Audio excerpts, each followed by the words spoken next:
Ladies and gentlemen, this is Len Jackson introducing the Frankie Howerd Variety Show with Frankie's special guests, the Wurzels, Peter Goodright, Patty Boulay and Roy Walker, with the music of the Max Harris Orchestra. Now, he's played in front of the Queen, the Prince of Wales and the Duke of York, but he's given up performing outside pubs to come along here tonight. Ladies and gentlemen, the star of our show, Frankie Howerd.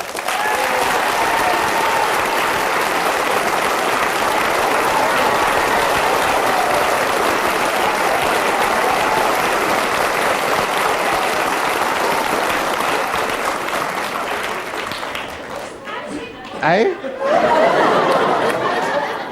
Now, ladies and gentlemen, tonight is your lucky night. I am here. Now, ladies and gentlemen, I'm sorry, but you should go down on your knees and pray. And while you're down there, look for that quid I dropped last week. Were you on the floor then? Now, I do but jest. I do but jest. Now, you're saying to yourselves, why is he jesting? Well, I tell you why. Today, I almost had it.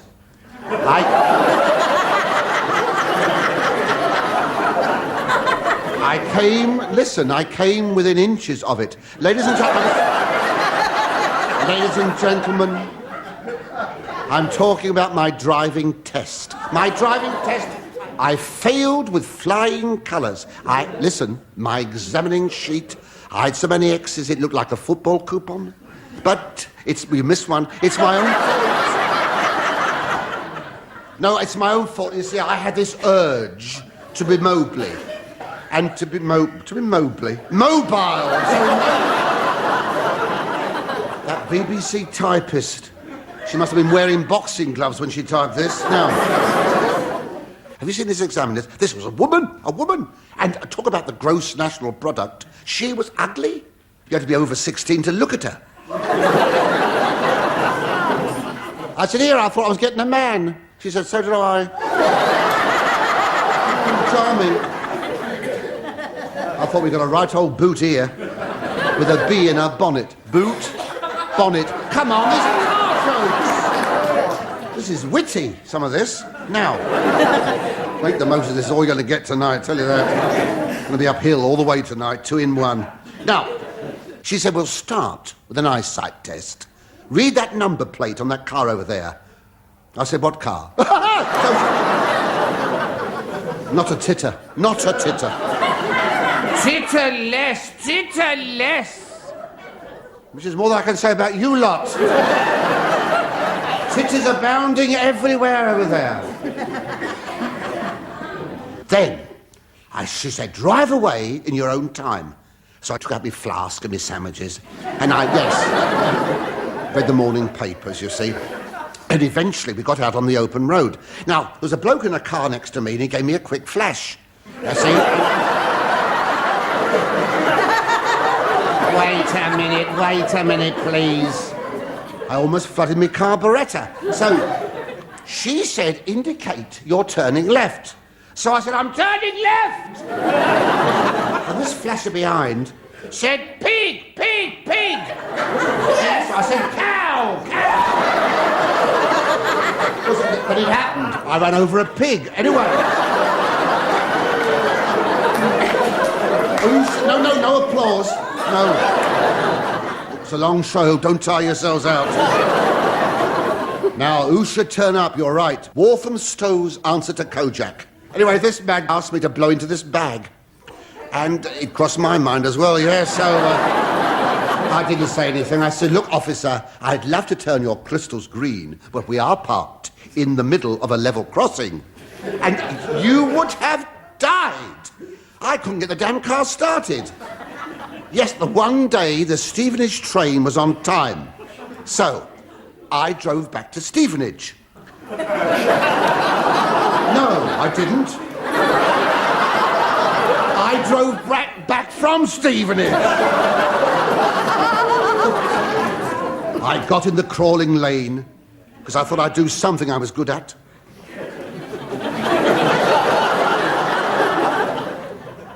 Just as we were passing the BBC studios, I heard this terrible din. Not the Max Harris Orchestra, no. This old bag next to me said, your big end's knocking. say, it was a bumpy road. It was a bumpy road. The springs had gone in the seat. So I pulled over, you see. I pulled over on the side of the road. Now, I hit this car. Oh, I thought, hit a car. I thought, oh, dear, someone's got it in for me today. I was in a real tiz I was in. Howard! Oh. The Fuhrer has arrived. Hello, Mr. Jackson. I've heard enough. What? It comes to something when a mere announcer's heard enough. I've been listening to you. I hope you've learned something. Yes, as a matter of fact, I have. I've learned who bashed my car in. Yes. Good. Well, no, it wasn't me. No. Look, I can get people to testify that I haven't been near your car. I'll just pop off to Scotland and get the witnesses. You understand? Carry on with that. Yes.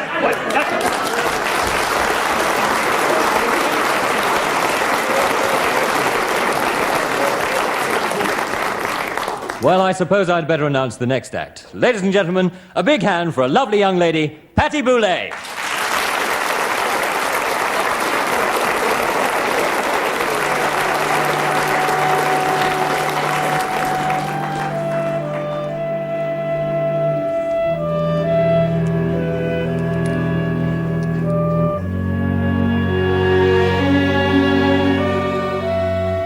Hey, babe,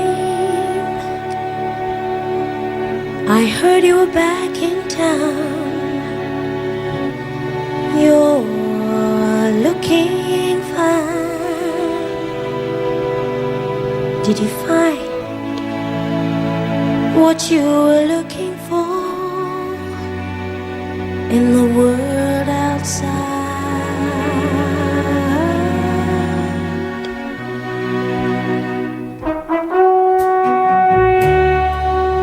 They told me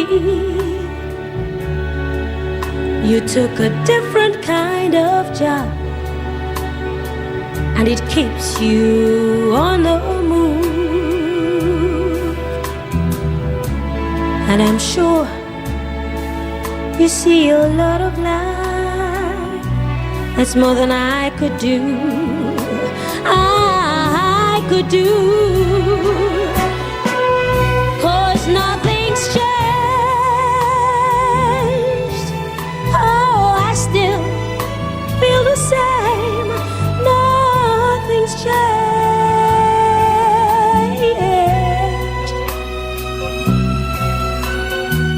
Where before you saw those tears, there's still the same old foolish fears inside, inside. Oh yeah, nothing's changed. Oh, I still take the blame. Nothing's changed.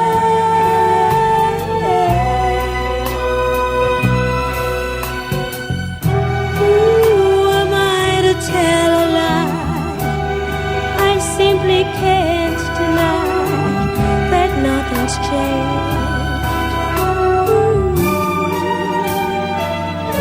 I'm still in love with him.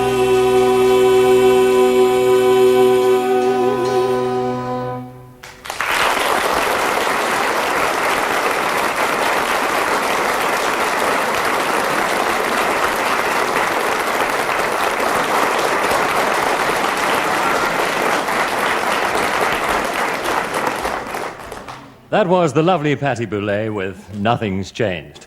And since Howard doesn't appear to have got back from Scotland, I'll introduce the next act as well.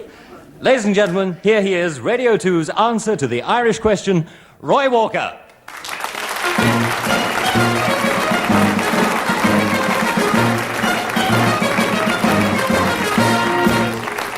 Thank you very much indeed, ladies and gentlemen. And here is a football result, 1-0.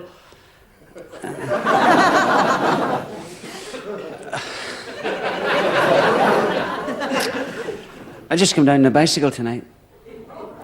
Isn't it shocking, the price of petrol? We don't worry about it in Ireland. We've shortened the roads and...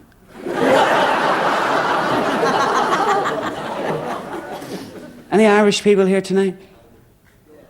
Yes? God love you. There's very few of us left. Don't be worried about being Irish. We're the people that save show business.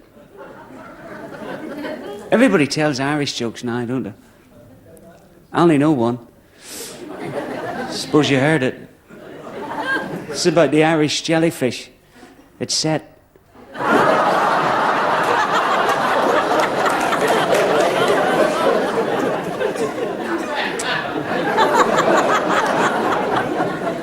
I think it'll work round this way.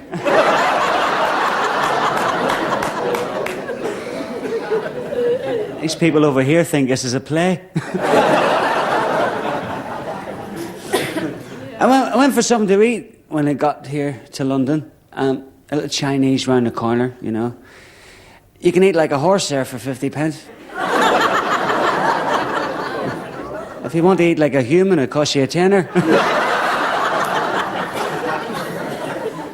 I said to the fella, I said, excuse me, do you do takeaways? He said, yes. 6 from 10 leaves 4.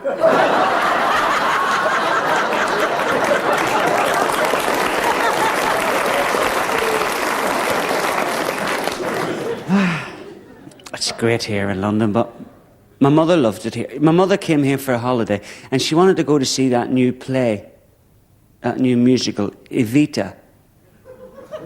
And she phoned up the box office and said, could I have 2 seats for tonight, please? And the woman said, I'm very sorry, it's standing room only. And my mother said, well, I'll have 2. Are there...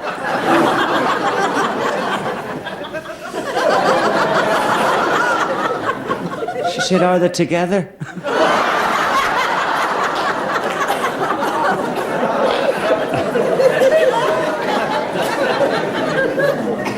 God help her. She's not daft, my mother, you know.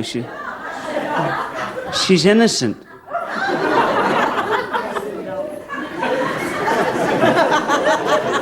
No.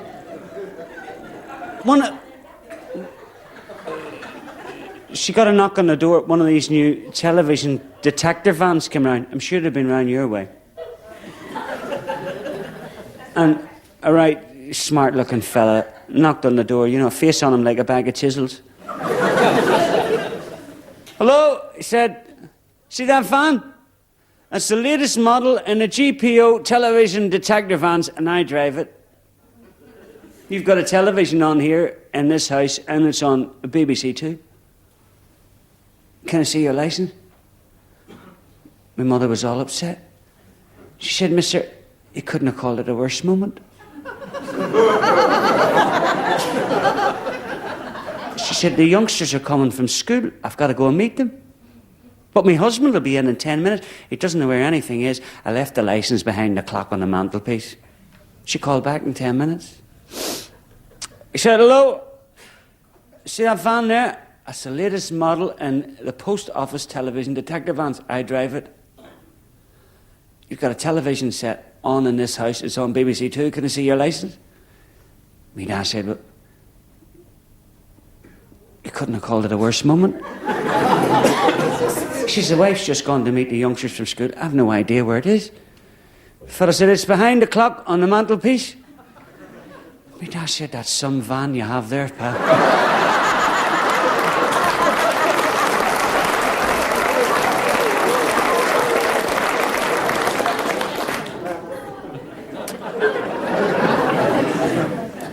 Nice man, my father. A bit stingy, you know. Half Jewish and half Irish and half Scottish.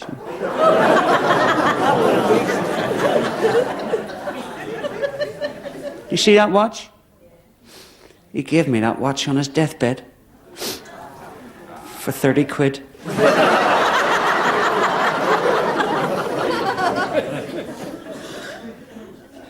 I give him a cheque.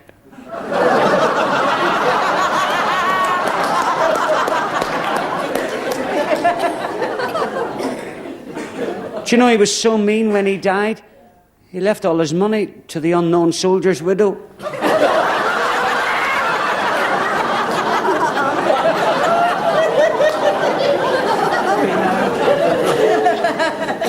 used to work in London. Somebody should. And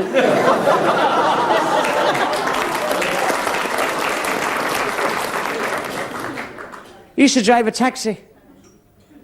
And he picked this fella going up to the station, and he got to a red light, and he went through it, and the fella said, "You just went through a red light, Pat." And my dad said, "Don't worry about it. My brother always does that." He got to another red light. He went through it. The fella said, "Are you trying to kill me?" He just went through another red light. The fella said, "Don't worry about it. My brother always does it." He got to a green light. He stopped. The fella said, "What did he stop for?" My dad said, "My brother may be coming the other way." Good night. Thank you very much.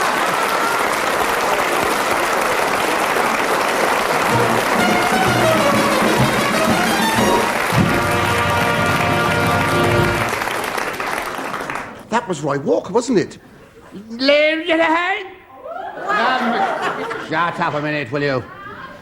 Max Harris we have now with his 22-piece orchestra. And I hope he can put them together for this number. Ladies and gentlemen, Max Harris.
Ladies and gentlemen, that was the Max Harris Orchestra with Max Harris on the piano and the rest of them on the dole. And now...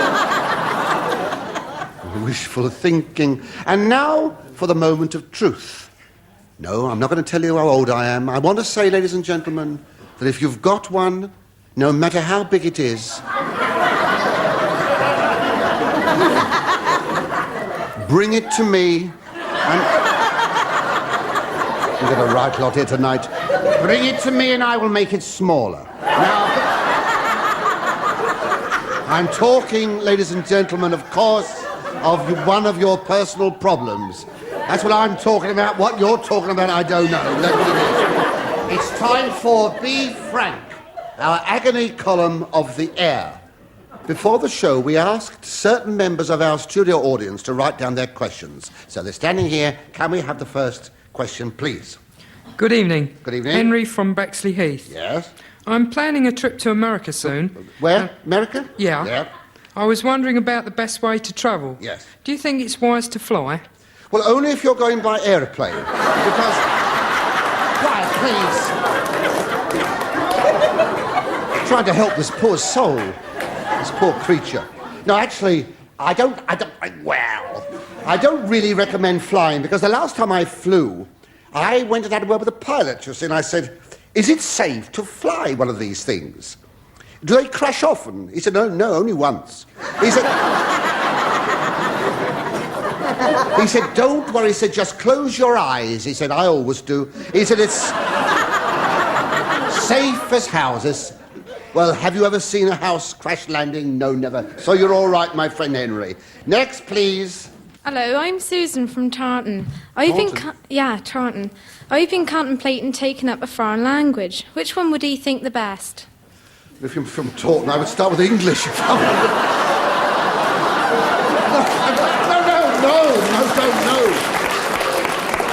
No. Francis has been a wag. Francis is wagging. Wag, and thrice wag. Now, Susan, I want to tell you this. I can speak French like a native. I wish I could speak it like a Frenchman. And once... Please, I will not be mocked.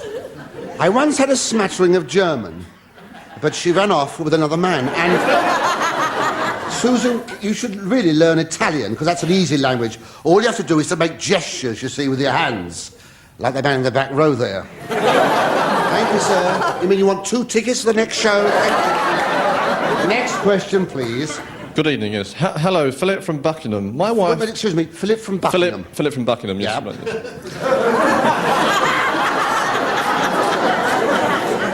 Thank God you've got good diction, yes.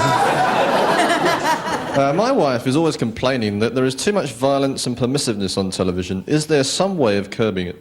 Now, you're not the Philip of Buckingham, are you? No, I'm not. No. But I thought not, because I was going to say it's unlike her to complain. Now, though one tries. Now, let's take violence. Now, violence really is terrible. Actually, they did a survey, apparently, asking people if they thought there was too much violence on television. And 40% said yes, 15% said no, and 45% said, push off or I'll smash your face in. Now, there are other ways, Philip, of enjoying yourself apart from television, you see. What about radio? Now, there has been no permissiveness on radio since someone was caught pinching Tony Blackburn's jingles. Next, please, next question. Thank you, Philip. Yes, madam. Hello, I'm Jenny from Ealing. Jenny from Ealing, yes. Yes, my boyfriend is football crazy. How can I make him interested in me again? Yes. Next, please. Jenny, no, let's give it to Jenny a proper answer. I'm only teasing. Now you say, now let me think. Say he's football crazy? Yes. Yes. You mean he collects them, I understand. Now, I know you feel you want to take his mind off it. I mean, yes. Put his mind on it, if you know. Not so much his mind, but, well, never mind. It's the same old problem, because I must tell you, I don't know myself very much about football, except I've heard Brian Clough is going to become the next England coach. The coach. They're going to take his teeth out and put some seats in. Next, please. That's it. Hello, I'm Jeanette from Stanmore. From Stanmore, yes? My husband is a heavy gambler. A gambler? How can I help him? Buy me a betting shop. No, sorry. No, don't go. No, I mustn't. No. It's a very serious problem. You see, horse racing, that's what gets them, horse racing. Do you remember Red Rum that won the National in 1977? Well, I put £100 on that in 1960. Well, you see, both of us were mere tots in those days, 1960. And the money you win, the money you can win, it's marvellous, the money you can win on pools these days, isn't it? I mean, I can see the attraction. Mind you, it's no fun, really, because you win the pools and there's all those begging letters. Oh, I tell you, I'm fed up sending them. Does that help you? I don't think it does, does it? Ladies and gentlemen, thank you very much for your questions.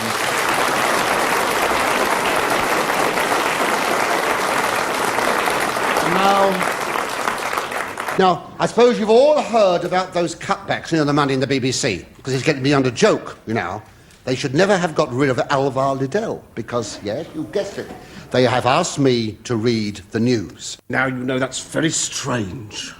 They've asked me as well.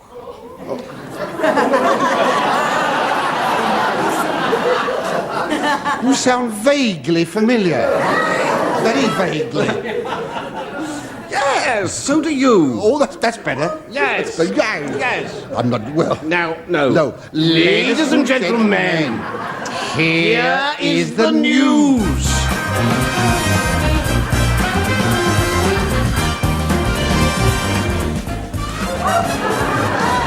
A Defence Ministry Court of Inquiry was told today that the army is so under strength that should the Russians cross the Rhine tomorrow, they'll be faced by the 3rd Battalion, the Girl Guides, which should take their minds off war for a bit. At the Old Bailey this afternoon, a 79-year-old man was acquitted of indecent behaviour when the case failed to stand up in court.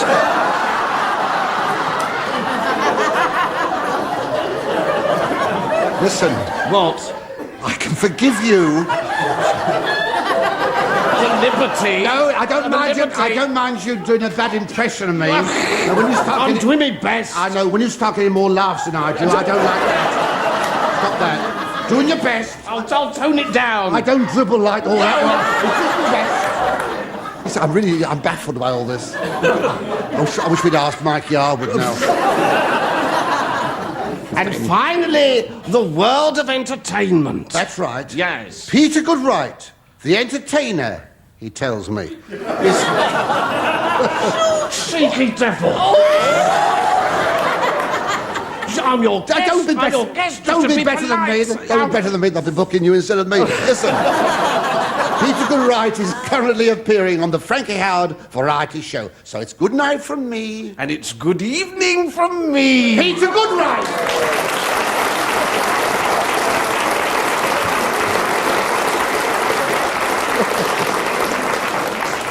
Oh, thank you very much. It is nice to be here. I do hope you're going to be a nice audience because I've been very ill this week. I went to the doctor's, and while I was sitting in the waiting room, I thought, what a lot of those lovely old corny jokes there are about doctors, aren't there? And they all start off with, a man went to the doctor's.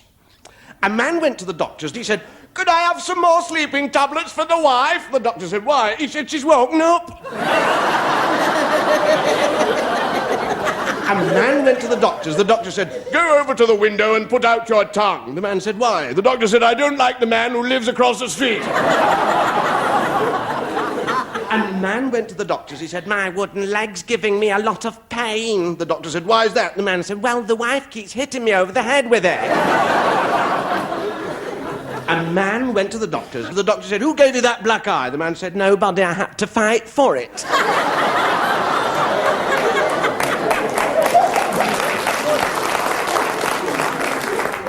A man went to the doctor. The doctor said, your cough's better this morning. The man said, it should be. I've been practicing all night.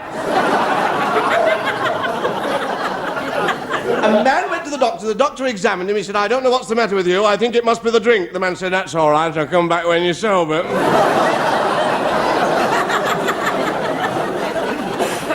Have you noticed as soon as you start getting better, people start telling you should get away for a few days. A change of air, a change of scenery, it'll do you good. I'm never sure whether they really believe it does make you better or whether they just want to get you out of the way so they can't hear you complaining. But if you do go away, wherever you live in Britain, you've only got to go a few miles away from home and people speak in an entirely different way. I love all the different accents we've got, don't you? Now, you see, north of the border, they speak rather like this. A wee Scots boy came into the house crying. What's the matter? Hey, miss, said his mother. He said, well, my daddy was just getting the new car out of the garage and he scratched the side of it on the door. And his mother said, well, that's not so serious. A big boy like you shouldn't cry at a thing like that. Why didn't you just laugh? And Hamish said, I did.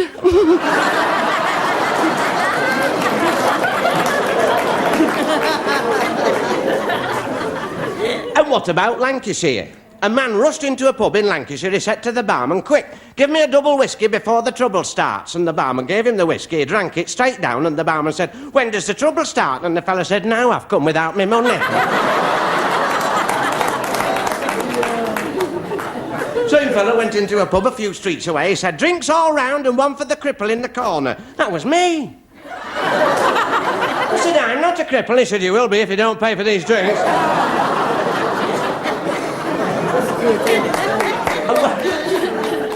When you get down to the Midlands, the talk changes, and it sounds like this. A fellow went into the rights department to pay his rights, and standing just behind the door, there was a woman with £3 notes sticking out of one ear and £3 notes sticking out of the other ear. He went up to the counter to pay his rights, and he said to the fella behind the counter, he said, who's that over there? The fella said, oh, he said, that's Mrs. Johnson, she's £6 in arrears.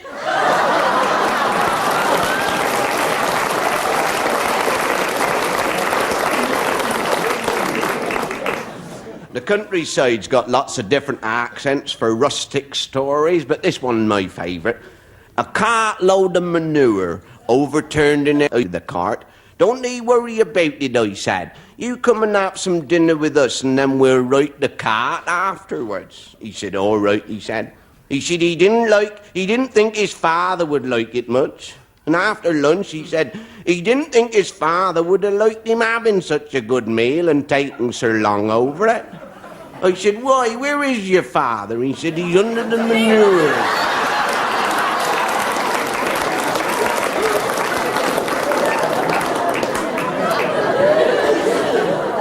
And you know, it is only if you go to Ireland that you can hear telephone conversations like this. Hello? Is that Dublin 2222? No, this is Dublin 2222. I'm very sorry to trouble you. It's no trouble. I had to get out of bed to answer the phone anyway.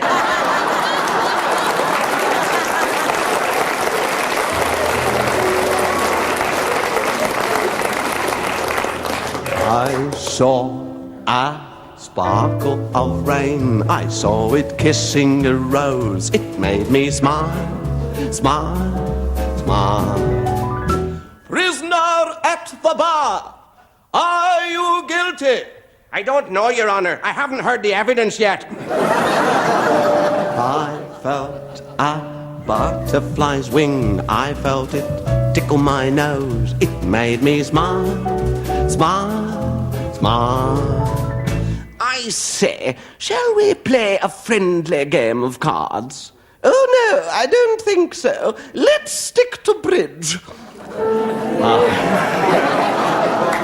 How? Well. Oh, my God.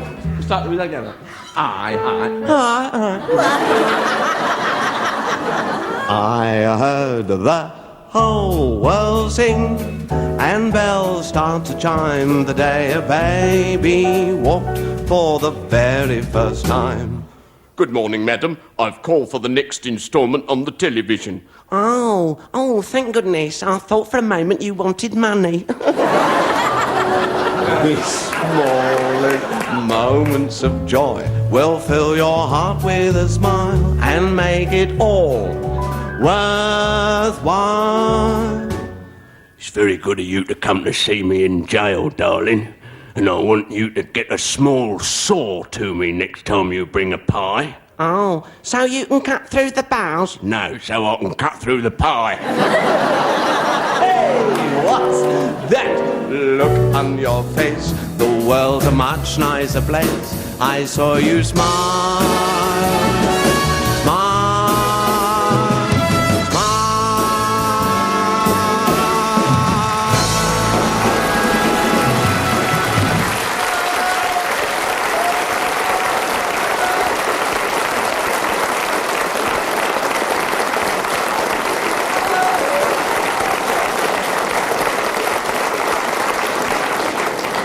That was Peter Goodright. And now, picture, if you will, a residence somewhere deep in the heart of rural London. There's a knock on the door. Now, is that a knock on the door? Yes. Wait a minute, I haven't opened the door yet. I haven't opened the door yet. Door open. Right, that's it. There's the door's open now. Yes? Wait a minute. Ain't you that Frankie, what's it? Yes, in a way. Do I know you? Dear me, no. Likes of thee wouldn't know the likes of I. Why? You're famous, ain't you? Well, Yeah, I seen you on the telly. Have you? Wait till I tells my Agatha. Agatha. Is that your wife? No, my freezing cow.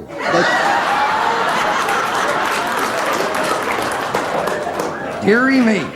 Frankie, what's it? I hear murmuring there. Whom are those other yokels? We are not doing the Archers, you know. You don't understand, see? No, I don't. Well, we're an act. You're an act. And we thought that you might be able to help us to get into show business. Show business, what do you do?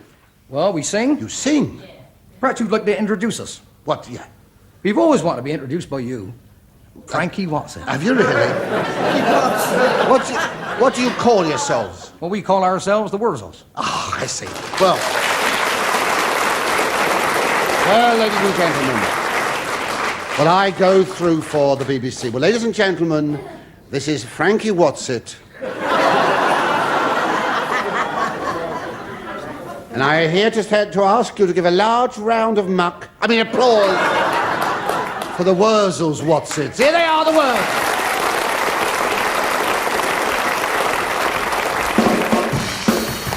Come on, everybody, get them going down there, Timbo.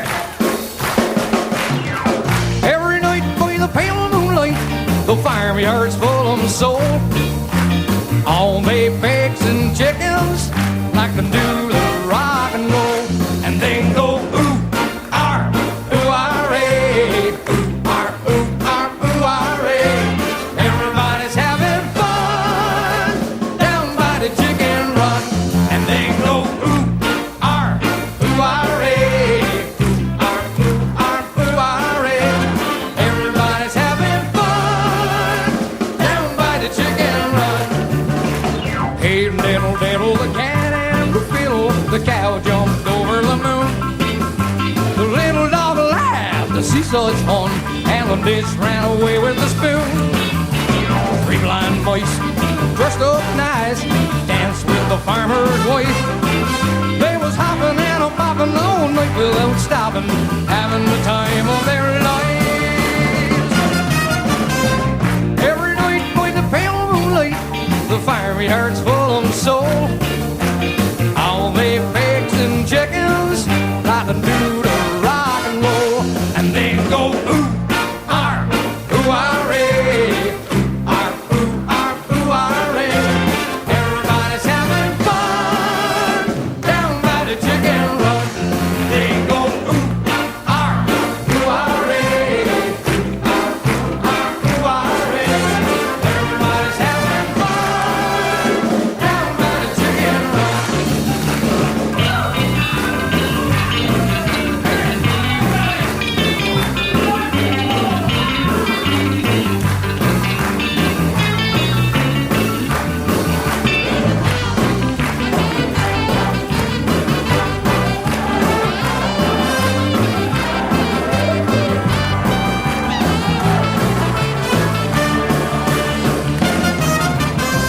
Every night by the pale moonlight, the fiery heart's full of soul.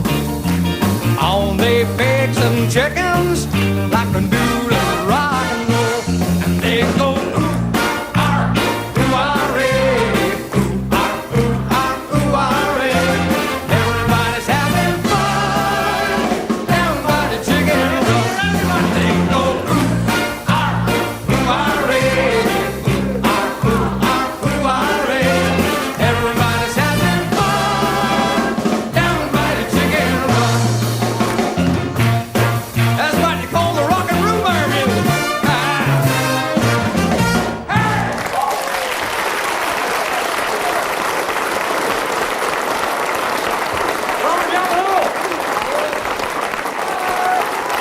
Take me back to good old Tennessee. Did you like that one? Are there any farming people in tonight? Yeah, oh, thank God for that. I thought it was a dream. No, we got a song specially for farming people now. And this is our latest release. And by golly, we were glad to get rid of it. But actually, it's about a young farming lad and how he decides to go over the water there to France. He wants to sample what the common market's all about. But when he gets there, he's very disappointed because he finds none of the good things of life are there. He can't get any nice mild ale. He can't get a hot meat pie. And what's even worse, he can't get any scrumpy. Anyway, here we go. It's in your record shops now, and apparently it's selling like hotcakes. So go out and buy one. If you don't like it, you can eat it. But it's called I'll Never Get a Scrumpy Here.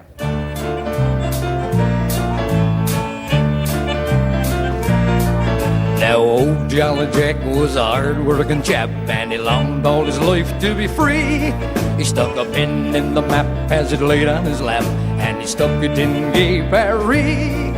It were quite by chance that he'd heard of France, 'cause he'd never been away before. He was straight off the boat with his 10-bob note when his heart fell through the floor. Oh, I'll never get a scrumpy here. No, I'll never get a nice mouth beer. Give me England every time, my dear, 'cause you'll never get surprises living in devices, however hard I plumb and try. Seems I'll never get a hot meat pie in old Somerset's where I'll lie when I die.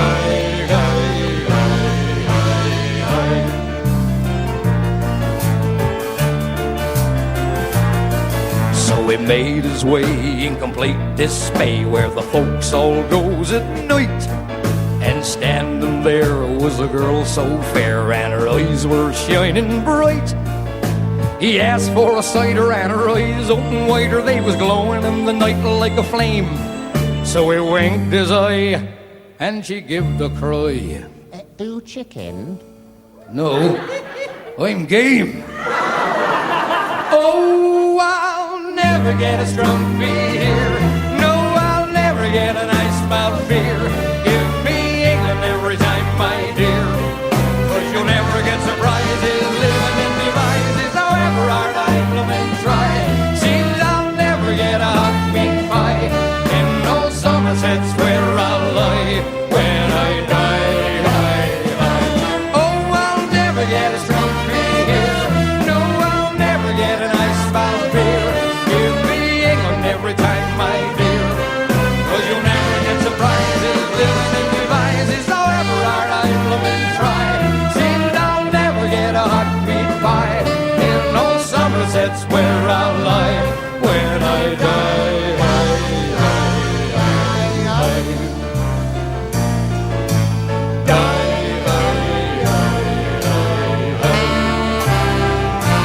When I die.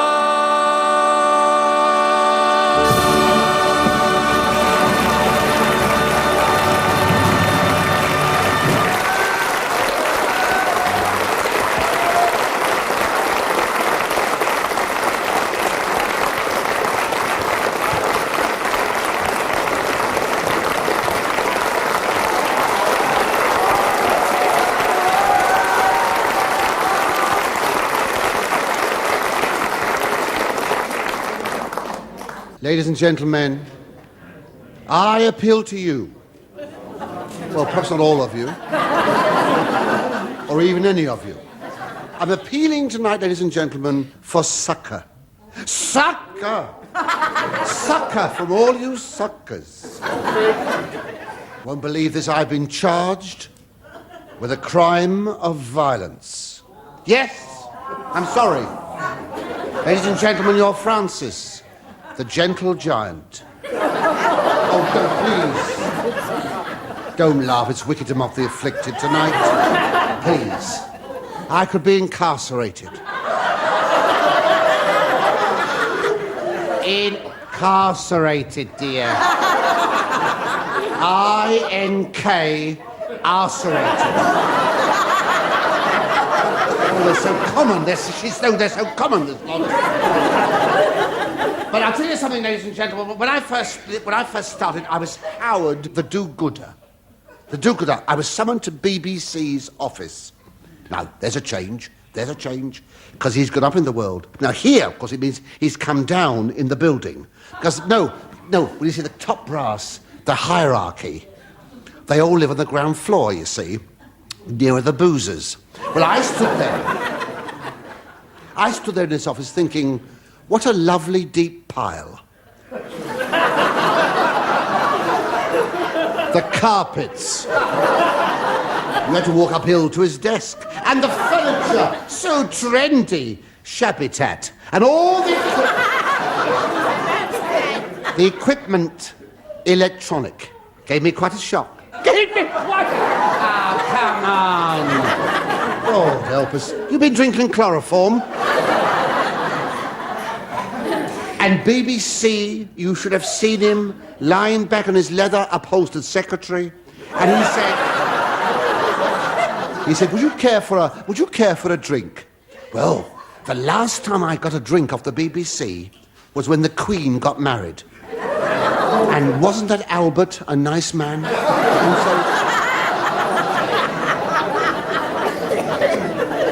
So I said, I'd love a drink. Well, he said, the pubs across the road don't belong. He said, Howard, they're thinking about the honours list down at number 10. Honours list. I said, oh, really? Oh. He said, you know, anyone can nominate anyone for an honour. So I nodded. I said, oh. He said, well, strange to say, they've had a sack full of mail proposing you for a knighthood. I thought, yes, it's been costing me a fortune in stamps. And he said, now the corporation feels perhaps it ought to support these applications because, well, it has to accept the fact that people have odd tastes. On the other hand, he said, you don't really do much good works. For instance, what do you do for charity? So I thought, Miss, I work here for a start. He said, no, we feel that you should put yourself about more. He said, visit the unfortunate, the infirm, the aged. I said, I see quite a lot of you, don't I? Not a titter. Not a titter. He's what one might call a misery guts. So, he said, it's all arranged. Here's a visiting form for you, a visiting form. I thought, a hospital or an old people's home. It was Wormwood Scrubb's Nick. A prison visitor. A prison visitor. Well, I had half a mind to go back to BBC and stick his form up his recliner. But I couldn't. Because I could not go to Wormwood Scrubbs. Because I might meet somebody I knew, like my agent. But I thought... Come on. No sympathy. Those four there haven't moved a muscle all night. They're rigid. What's the matter? Why don't you four join hands and try and contact the living? Those four...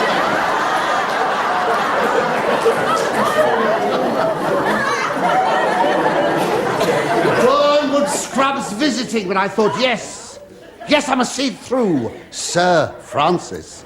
So I went in my way to this clink, and I was introduced in a cell to a Mr. Lefty Fogarty, the one-armed bandit. Lefty. But he was overjoyed at my visit because they threatened him with Lord Longford. Now he said... Oh, topical gags. He said, Mr. Howard, I'm really chuffed. I'm your biggest fan. What character acting? He said, do you know I've got your autobiography? I said, oh, so you bought the other copy? He said, no.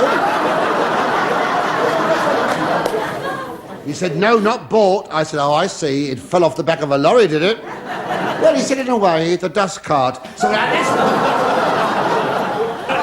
I thought, I'll give him some good advice and I'll depart. I said, my friend, honesty is the best policy. So if you'll kindly return my wallet, opted, see? So I gave him back his watch. And I said, I hope we must meet again when you get out in 15 years. I'll tell you something, I was damn glad to get out of there. Damn glad. When I got back from my prison, something very odd happened. Now listen to this. Grip your seats. It's very tense, this. Drama. When I got back home... Look at her, she's frightened to death. I'm only acting, dear. Poor soul, she's frightened. I'm only acting, love. Like at home. And there was a light on in an upstairs room. And you know how it is, don't you? You get suspicious when there's a light on. especially when you've had the electricity cut off.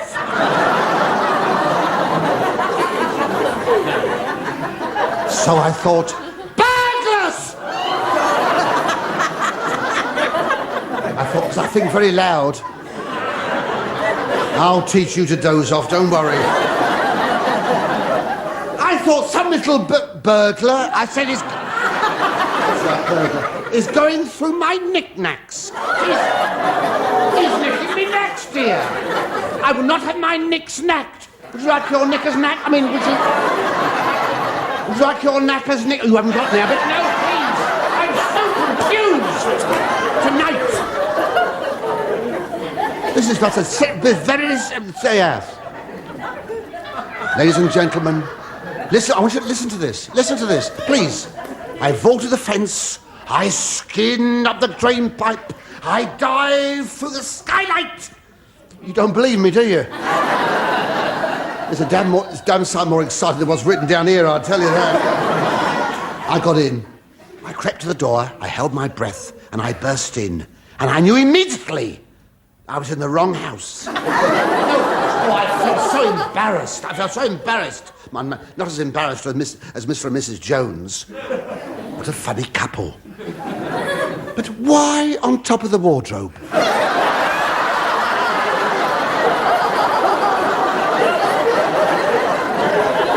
It can be so uncomfortable. It can be so uncomfortable. You can hurt your back, girl. You can. How can you strain your neck watching television if you put it on top of the wardrobe? What do you think I was talking about, the radio? Go, shut your face. This is a single act, not a double act. When I got home, ladies and gentlemen, here tonight in this crypt, I was in no mood for levity. And I didn't lev. When I went into the front room, who do you think I found in the front room? You're right. You're right. Lefty Fogarty. Lefty Fogarty and the Dalston Bank mob. Sitting there, watching songs of praise. I was livid. I pulled the plug out. I pulled the plug out. And this Lefty, what a sauce. He said, I was watching that. My dad's the vicar. I said, don't give us the Archbishop. I said, I don't care. What are you doing here? He said, we've escaped. I said, well, you can't escape here. I don't want a bunch of criminals polluting my abode. I said, I suppose Ronald Biggs is here. He said, no, he's upstairs having a bath. I said, look, listen, Mush. I want you out of this place immediately. And then I heard them. Listen, I heard them. My stomach turned over, the sirens. Just my luck, it was the police. Swarming everywhere. I thought, miss, all these criminals, I must get this lot out of the house. So they came to me, a stroke of genius. I said, now look, you lot, take your trousers off. I'll go. I said, oh, yes. We've heard about you BBC types. I said, now, this is no time for satire, I'll do the jokes. I said, strip down to your shorts, nip on the back to the common and pretend you're a football team training. I'll tell the police you're the local side, Wormwood Scrubbers, so picture, if you will, 11 criminals playing football on the common, suddenly confronted by a pack of policemen. Mind you, they didn't do too badly. They only lost 1-0. And they were robbed. Makes a change. But I felt so sorry for them. It was pitiful. Pitiful. It was pitiful. You know, the cry in her eyes. But I'll never forget Lefty's parting words. He said, Mr. Howerd, you know that autobiography of yours? Who is it about? Now...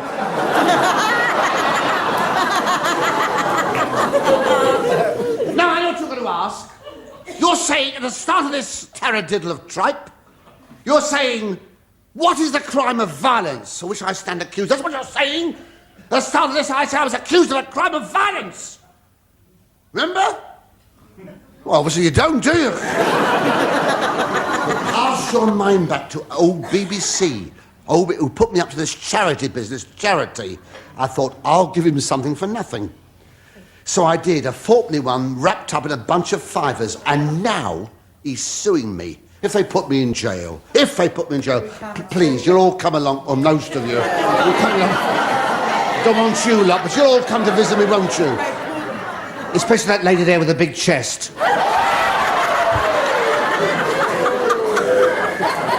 Missus, you could slip a file down that chest. But I think you could slip a ladder down there, yes.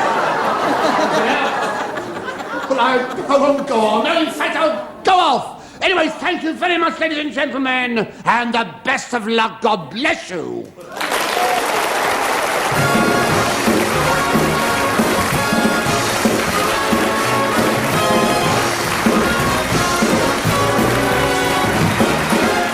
That was the Frankie Howerd Variety Show with Frankie's special guests Patty Boulay, Roy Walker, Peter Goodright and the Wurzels. The music was by the Max Harris Orchestra and the script was written by Rory McGrath, Jimmy Mulville, Lawrence Marks and Maurice Gran. The program was produced by Richard Wilcox.